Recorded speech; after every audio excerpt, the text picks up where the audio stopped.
매일 아침 대문을 나서면 머리를 득득 긁으며 골목을 어슬렁거리는 남자가 있었다.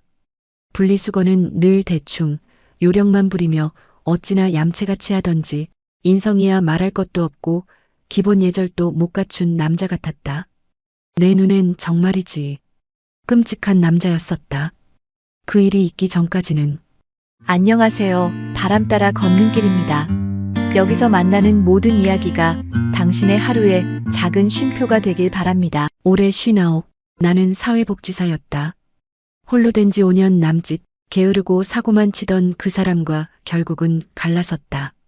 이제와 그 나이에 이혼이 무슨 소용 있겠냐 하겠지만 나에겐 마지막 남은 숙제이자 소망이었다. 20년이 넘게 빚만 갚아주며 살았다. 그렇게 덧없는 세월을 보내던 어느 날 문득 내 삶이 아까워졌다. 그래서 결심했다. 더 길게 생각하지도 않았다. 시작이 어렵지 참으로 홀가분한 일이었다. 그렇게 이사온 조용한 동네, 도시와 시골의 중간쯤 되는 분위기라 보자마자 마음에 들었다. 그 남자를 처음 본 건 이사 온 지 일주일째 되던 날이었다. 낡은 추리닝 바지에 까치머리, 머리를 득득 긁으며 쓰레기 봉투를 휙 던져놓고 들어가던 뒷모습. 그 짧은 행동에서 묻어나는 게으름과 무심함이 고스란히 전해졌다. 더 길게 눈길도 주지 않았다. 그렇게 한 달이 되어가던 어느 날 몇 번이고 그를 마주치곤 했지만 딱히 인사를 나누거나 얼굴을 읽히진 않았다. 나는 되려 눈길을 피하곤 했다. 그런데 그날은 굳이 그 남자가 나에게 먼저 말을 걸어왔다. 이사 오신 거죠? 아, 네. 대답을 하고 돌아서자 그 남자는 말을 덧붙였다. 하도 사람 소리가 안 나서 사람 안 사는 줄 알았네요. 나는 어색한 웃음을 지으며 돌아서며 생각했다. 그럼 내가 너한테 보고라도 해야 되냐? 첫인상도 별로였지만 비호감이 확실해진 날이었다. 추석이 가까이 오자 먼저 오가는 가족들 때문인지 조용하던 동네는 사람 소리에 북적였다. 제법 서늘해진 공기에 밤이면 코끝이 시려지는 날씨였다. 밤이면 달빛이 유난히 밝아 손에 닿을 듯 가까워 보였고 날씨 탓인지 이맘때쯤엔 그리운 얼굴을 자꾸 떠오르게 했다. 때마침 나에게도 그리운 사람에게 전화가 걸려왔다. 엄마, 어디 아픈 데는 없지? 참지 말고 병원 가셔. 아이고, 엄마는 걱정 마. 애들 잘 있지? 당연하지. 외할머니 보러 갈 생각에 들떠 있어. 차로 4시간 거리에 사는 하나뿐인 내 딸. 저도 사는 게 고단할 테니 함부로 보고 싶다는 말도 못 꺼낸다.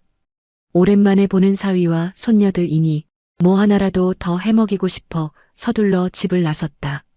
마트에 도착하자 머릿속에 미리 생각해두었던 메뉴들을 떠올리며 하나 둘 재료들을 집어들었다. 카트 바구니가 제법 무거워졌을 때 즈음 손녀가 가장 좋아하는 갈비를 잊었단 걸 깨달았다. 미리 넉넉하게 재워둘 생각으로 주저없이 정육 코너로 향했다.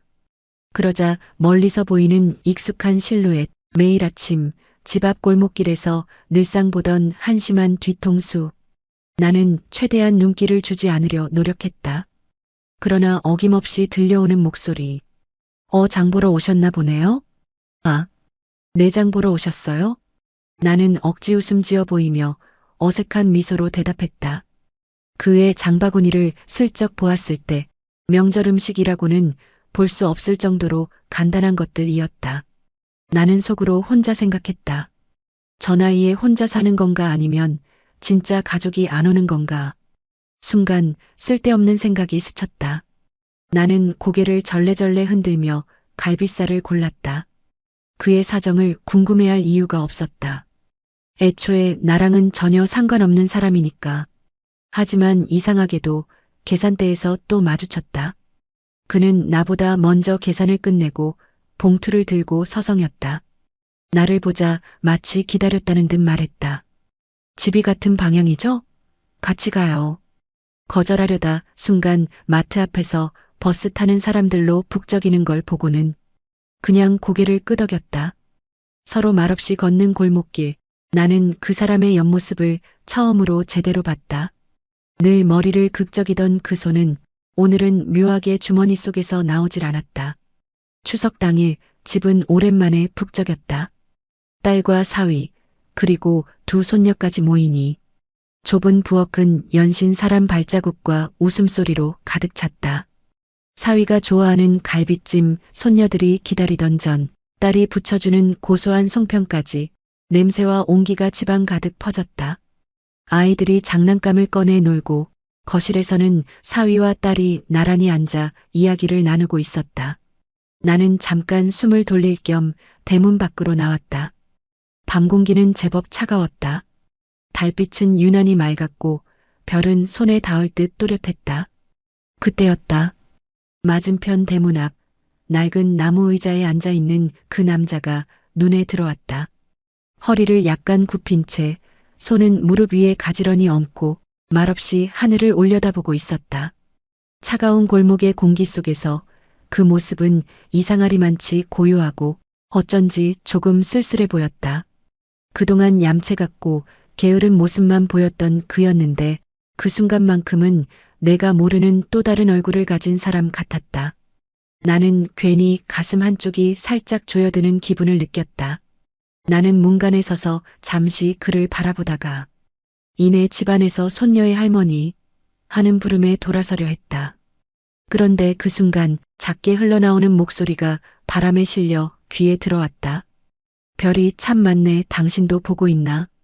나는 얼어붙은 듯 그 자리에 멈췄다. 목소리는 크지 않았지만 그 한마디에 담긴 힘없는 울림이 왠지 모르게 가슴 깊숙이 파고들었다. 그는 여전히 하늘만 바라보고 있었다. 별빛이 그의 옆 얼굴을 희미하게 비추고 있었고 그 눈동자엔 반짝임이 아니라 아주 깊고 고요한 그리움이 비쳐 있었다. 혹시 혼자 사는 이유가? 나는 생각을 끝맺지 못한 채 서둘러 집 안으로 들어갔다. 그날 밤 내가 알던 게으르고 예의 없는 옆집 남자의 모습이 조금 흐릿해지기 시작했다. 연휴 마지막 날 아침 골목은 다시 평소처럼 조용해졌다. 들뜬 사람 소리도 가득하던 음식 냄새도 사라지고 맑은 바람만이 느릿하게 골목을 지나갔다. 나는 분리수거를 내놓으려고 대문을 열었다. 그 순간 맞은편 대문 앞에서 봉투를 들고 있는 그와 마주쳤다. 어제 가족분들 많이 오셨죠? 그가 먼저 말을 건넸다. 네, 오랜만에 시끌벅적했네요. 나는 짧게 웃으며 대답했다. 그는 잠시 고개를 끄덕이다가 좋으셨겠어요. 하고 웃었다. 웃음은 얇았지만 묘하게 씁쓸한 기운이 스쳤다. 순간 어젯밤 별을 올려다보던 그의 모습이 떠올랐다. 입술이 간질거렸지만 혹시라는 말을 꺼내진 않았다. 대신 나도 모르게 물었다. 명절엔 가족 안 오세요? 그는 봉투를 내려놓으며 잠시 머뭇거렸다. 다 멀리 있어서요. 짧고 간단한 대답이었지만 그 안엔 더 묻지 말아달라는 기색이 담겨 있었다. 나는 고개를 끄덕이고 봉투를 챙겨 골목 끝 분리수거장 쪽으로 걸었다. 그의 발소리도 뒤따라왔다. 예전 같으면 괜히 속도가 빨라졌겠지만 오늘은 이상하게 걸음을 맞추고 있었다. 분리수거장에서 봉투를 내려놓자 그는 옆에서 조용히 병뚜껑을 따로 분리했다. 늘 대충 하던 사람이라 생각했는데 오늘은 유난히 꼼꼼했다. 요즘은 이렇게 안 하면 혼나더라고요. 그가 웃으며 말했다. 나는 고개를 끄덕이며 아무 말 없이 자리를 떴다. 그날 오후 동네 작은 슈퍼에 들렀다가 주인 아주머니에게서 뜻밖의 이야기를 들었다. 옆집 사는 그이 참 고생 많이 한 사람이에요.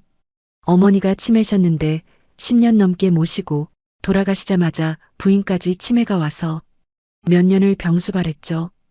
그렇게 세월 다 보내고 나니 이젠 아무것도 하기가 싫다더라고요. 그냥 대충 살고 싶다고. 나는 계산대에 돈을 올려놓은 채 한동안 멍하니 서 있었다. 그의 무심하고 게으르던 모습들이 갑자기 다른 의미로 다가왔다. 대문 앞 의자에 앉아 별을 올려다보던 밤, 그 눈빛이 왜 그렇게 쓸쓸했는지 이제야 알 것 같았다. 다음 날 아침 나는 대문 앞에 잠시 서서 하늘을 올려다봤다. 밤새 비가 내린 뒤라 공기가 유난히 맑았다. 문득 골목 저쪽에서 익숙한 발소리가 들려왔다. 그는 오늘도 낡은 추리닝 바지에 슬리퍼를 질질 끌며 걸어오고 있었다. 예전 같았으면 고개를 돌렸을 텐데 이번에는 내가 먼저 입을 열었다. 어제 별 참 많았죠? 그는 의아한 듯 나를 바라보다가 살짝 미소를 지었다. 네, 참 많더군요. 짧은 대답이었지만 그 미소는 내가 지금껏 본 그의 표정 중 가장 부드러웠다. 나는 잠시 망설이다가 오늘 아침국 끓였는데 좀 드실래요? 하고 말했다. 내 목소리가 왜 그렇게 조심스러웠는지 나 스스로도 알 수 없었다. 그는 한동안 대답을 하지 않다가 고개를 천천히 끄덕였다. 그럼 감사히.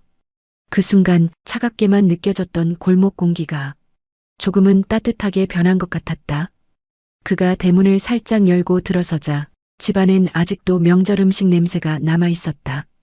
갈비찜, 잡채, 각종 전, 송편까지 딸과 사위, 손녀들을 위해 한가득 준비했던 음식들이 어제 그대로 식탁 위에 있었다.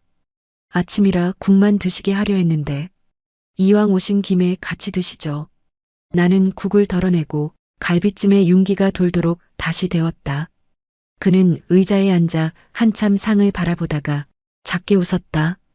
이걸 다 혼자 하신 거예요? 네.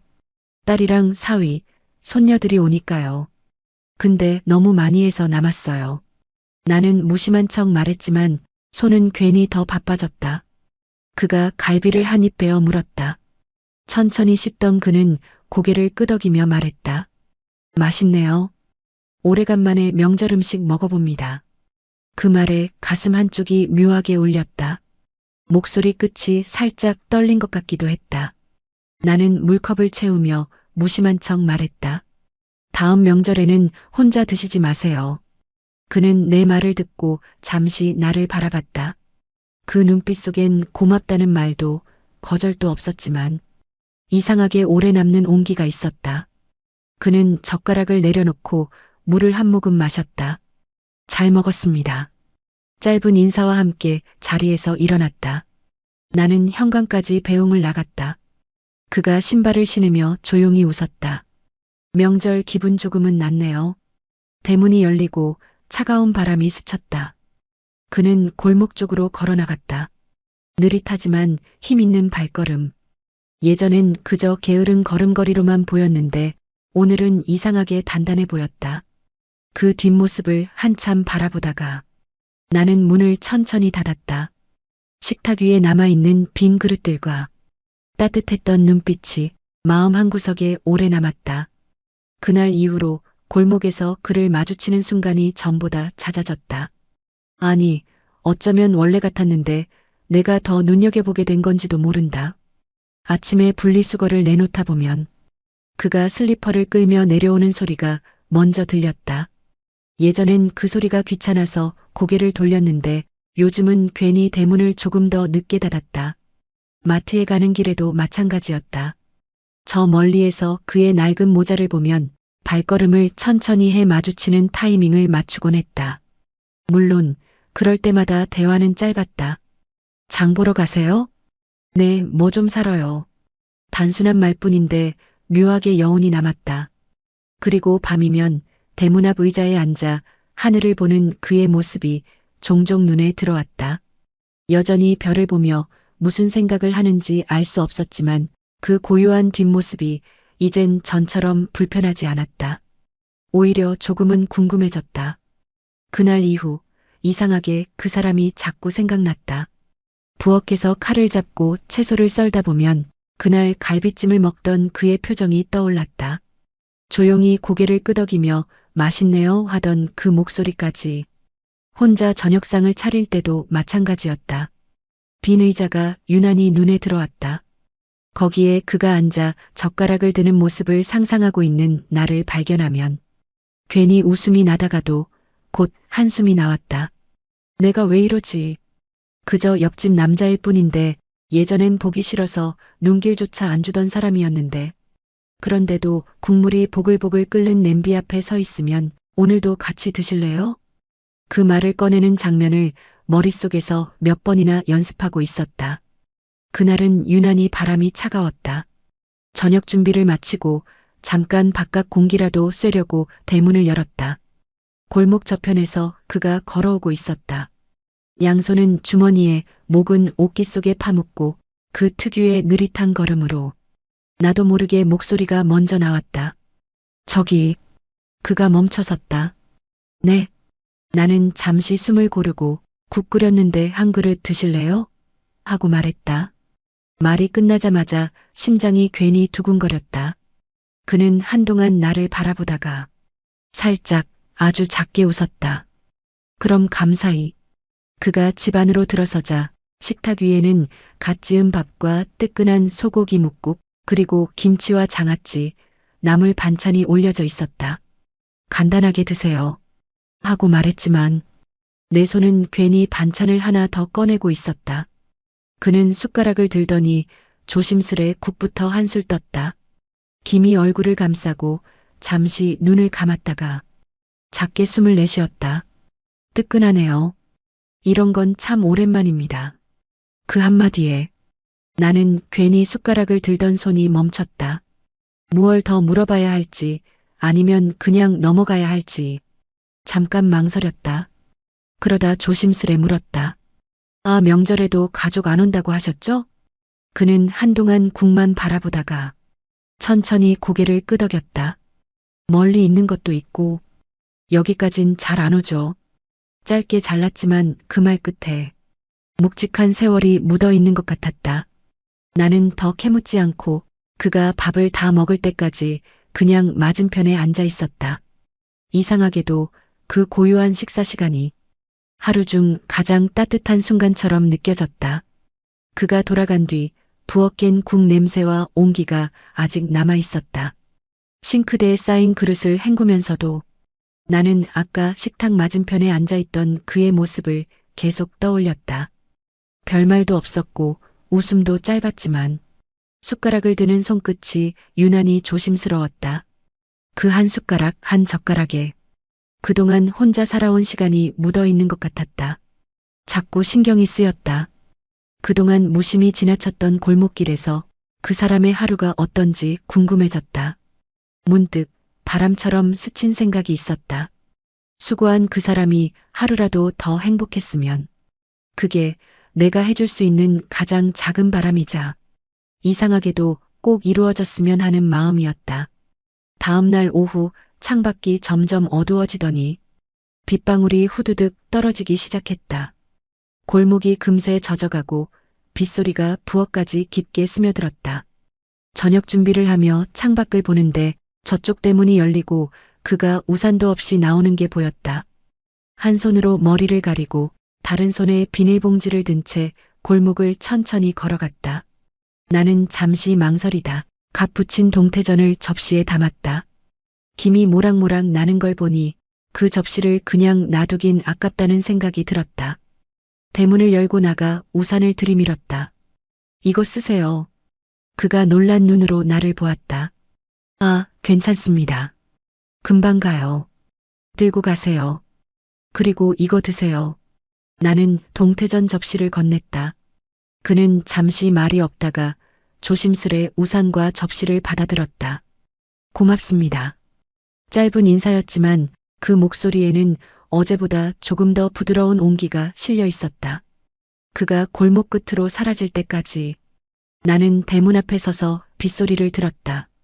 왠지 모르게 내 마음에도 조용한 빛이 번지는 것 같았다. 저녁 무렵 분리수거를 내놓으려고 대문을 열었다. 비 온 뒤라 그런지 골목이 촉촉했고 공기도 차가웠다. 봉투를 들고 걸음을 옮기는데 근처를 서성대던 그가 눈에 들어왔다. 그는 나를 보자마자 한 걸음 다가왔다. 마침 잘 만났네요. 목소리는 어딘가 결심이 묻어 있었다. 왜요? 내가 묻자 그는 잠시 머뭇거리더니 저 자꾸 얻어먹기만 해서 미안해서요. 하며 손에 들고 있던 봉투를 내밀었다. 받아보니 따끈한 온기가 손끝으로 전해졌다. 열어보니 갓 구운 붕어빵이었다. 달콤한 판 냄새가 김과 함께 피어올랐다. 이거 일부러 사오신 거예요? 그는 고개를 살짝 끄덕이며 어색하게 웃었다. 네. 별건 아니지만 나는 괜히 웃음이 났다. 이거 꽤 큰 선물인데요? 그는 아무 대답 없이 그저 내가 붕어빵 봉투를 꼭 쥔 채 웃는 걸 보고 있었다. 골목 사이로 불어온 찬 바람에 붕어빵의 온기가 더 깊게 스며드는 것 같았다. 며칠 뒤 해가 지고 골목이 붉게 물들 무렵 나는 분리수거 봉투를 들고 대문을 나섰다. 마침 그가 골목 모퉁이에서 걸어오고 있었다. 안녕하세요. 내 인사에 그는 잠시 웃더니 어디선가 결심한 듯한 표정으로 다가왔다. 저 따로 운동하시나요? 운동이요? 그는 두 손을 주머니에 찔러 넣은 채 말했다. 네. 뭐 따로 하시는 거 없으시면 혹시 종종 같이 산책하실래요? 순간 대답이 목구멍에서 맴돌았다. 정 같았으면 웃으며 대충 넘겼을 텐데 이상하게 이번엔 그냥 고개를 끄덕이게 됐다. 시간 맞으면요. 내 말에 그는 조금 환하게 웃었다. 그 웃음이 골목 어스름 속에서 오래 남았다. 산책 약속을 한 뒤 며칠이 지났다. 그날 저녁 골목 끝에서 그가 손을 흔들었다. 낡은 점퍼에 운동화를 신은 모습이 왠지 오늘은 단정해 보였다. 춥진 않으세요?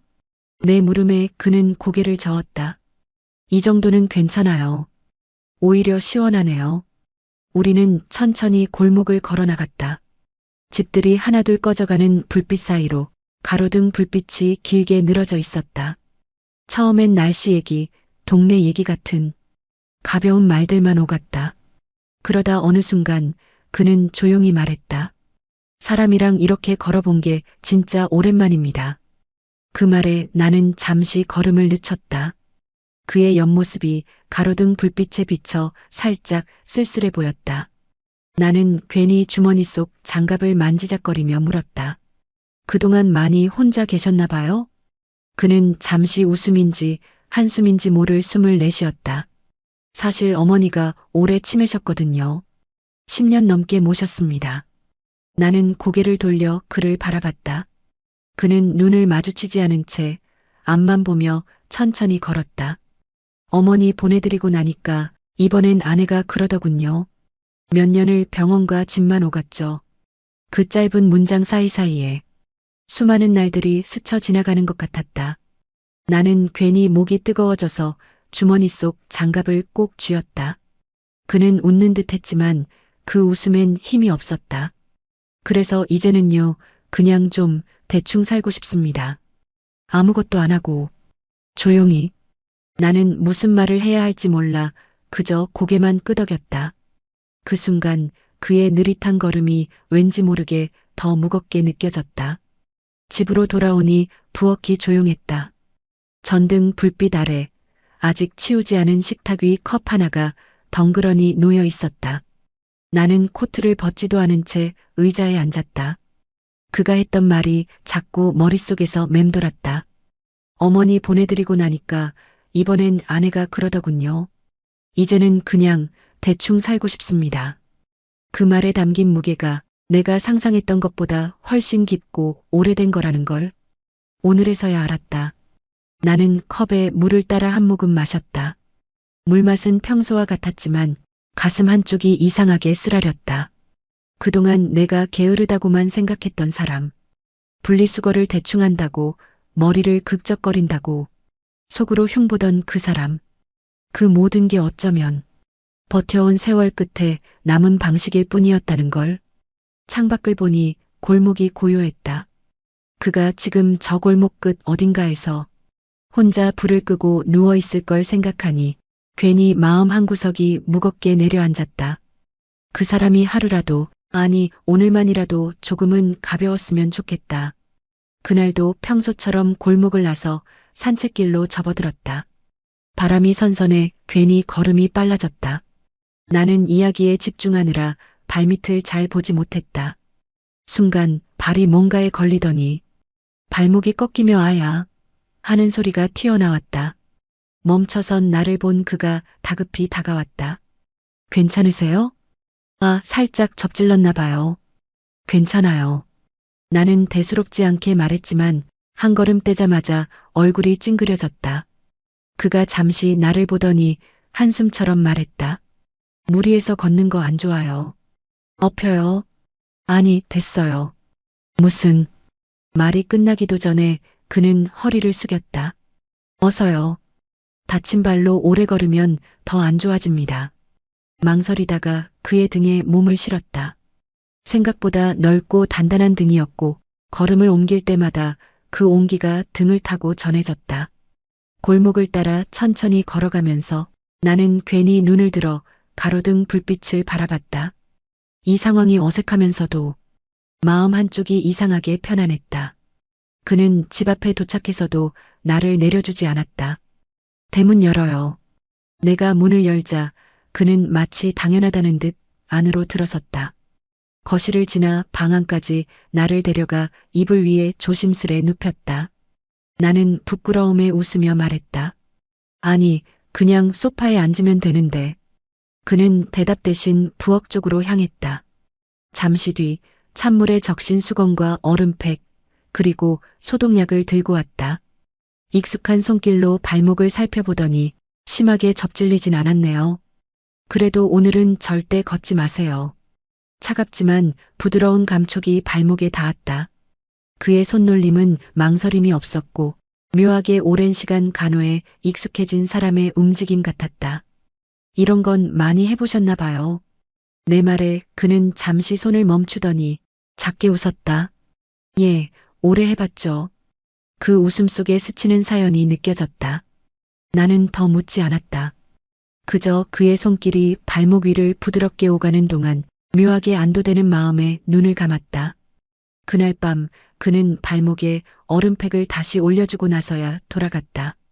문이 닫히고 집이 고요해지자 나는 괜히 발끝을 만지작거리며 생각에 잠겼다. 언제부터였을까? 누군가의 손길이 이렇게 따뜻하게 느껴진 게, 누군가에게서 보살핌이라는 걸 받은 게 정말 오랜만이었다는 걸 그제야 깨달았다. 그 마음이 오래 남았다. 그리고 문득 생각했다. 나만 이런 기분을 느낄 게 아니라 저 사람도 한 번쯤은 이런 걸 느끼면 좋겠다. 다음 날 나는 그에게 넌지시 말했다. 이번 주말에 시간 되세요? 그가 고개를 갸웃하자 웃으며 덧붙였다. 염색 좀 해드릴게요. 그리고 옷도 하나 사러 가죠. 시장에 괜찮은 데 있어요. 그는 잠시 망설이다가 뭘 그런 거라고 말했지만 나는 이미 머릿속에 단정하게 변한 그의 모습을 그리고 있었다. 그가 거울 앞에서 웃는 얼굴을 꼭 보고 싶었다. 주말 아침 나는 일부러 일찍 대문을 나섰다. 그는 이미 골목 모퉁이에서 기다리고 있었다. 낡은 점퍼와 바렛모자, 그리고 여전히 편한 슬리퍼 차림. 오늘은 슬리퍼 안 돼요. 오래 걸을 거니까. 내 말에 그는 잠시 웃더니 신발을 갈아 신으러 집으로 들어갔다. 시장은 생각보다 활기가 넘쳤다. 채소 상자 사이로 오가는 사람들, 기름 냄새와 갓 구운 빵 냄새가 뒤섞인 공기. 나는 그의 팔을 잡아 이리저리 옷가게를 돌았다. 이 색이 훨씬 젊어 보여요. 진청 바지와 연한 회색 셔츠를 건네자. 그는 난생 처음 보는 표정으로 거울을 들여다봤다. 이런 거 안 입어봐서요. 그럼 오늘이 처음이네요. 옷가게를 나와 커피를 한 잔 사들고 집으로 돌아왔다. 나는 부엌에서 염색약을 준비했다. 앉으세요. 그는 쑥스러운 듯 의자에 앉았고 나는 장갑을 끼고 그의 머리칼에 약을 발랐다. 가까이서 보니 머리카락 사이로 보이는 새치들이 햇빛을 받아 반짝였다. 손끝에 전해지는 온기와 가만히 앉아있는 그의 모습이 묘하게 편안했다. 가만히 계세요. 이게 생각보다 금방 끝나요. 그는 웃으며 말했다. 누가 이렇게 해주는 건 참 오래됐네요. 그 말에 나도 모르게 손길이 조금 더 부드러워졌다. 그래, 이제는 당신도 당신을 좀 보살펴줄 차례지. 염색을 마치고 거울을 내밀었다. 봐요, 훨씬 젊어 보이죠? 그는 거울 속 자신을 한참 바라보다가 어색하게 웃었다. 나는 머뭇거리다 말을 꺼냈다. 우리 이렇게 친구할래요? 때로는 마누라도 해주고, 때로는 친구도 해주고. 잔소리는 적게 할게요. 그는 놀란 눈으로 나를 보았다. 순간 그의 눈시울이 붉어졌다. 왜인지 묻지 않아도 알 것 같았다. 그동안 너무 오래 혼자였고 누군가가 건네는 온기를 잊고 있었을 테니까. 나는 그 눈빛을 피하지 않고 말했다. 당신도 당신을 위해 잠깐이라도 살다가야 덜 억울하지 않겠어요? 그는 아무 말 없이 고개를 끄덕였다. 그 작은 끄덕임 속에 마치 오래 묵은 얼음이 서서히 녹아내리는 듯한 따뜻함이 번져갔다. 나는 붉어진 눈을 하고 입을 다물며 꾹 참아내는 그 사람을 보며 말했다. 남은 날들이 얼마든 이제는 우리 둘 다 이제 덜 외롭게 살아요. 그날 골목길은 봄처럼 고요하고도 환했다.